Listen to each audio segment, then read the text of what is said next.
ગામ નાયકા, તાલુકો કોટડા, મોહનભાઈ દેવસિંહભાઈ સિયાર. આ વાયણું ઘરેથી નીકળ્યું આ બધું પીડ્યું હતું, બરાબર છે. આ પેડા છે, આ સાંગલાનું છે, આવડું આ છે, નખરંગવાનું છે, લીંબુ છે, પછી આડદના દાણા છે.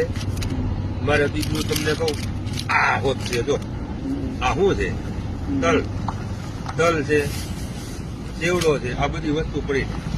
હું આ લઈને આવ્યો ભાઈ, હા લઈને હું આવ્યો છું. હવે આને ખાઈ જવાનું મારે. હા બરોબર, ખાઈ જવાનું બરાબર ને? આમાં બીજું કઈ છે નહીં. આ તો ખોટી એક વાત છે ઓલી. પેડા પેડા ખાવ મજા કરો. બરોબર. આ બધું જામફળી ખાવ તમે? જામફળ ખાવ? ખાઈ જાવ. ચાલુ કરો, મૂકી દો, પેડા મૂકી દો. મને પેડા વધારે ભાવે. બસ બરાબર, બીજું બસ.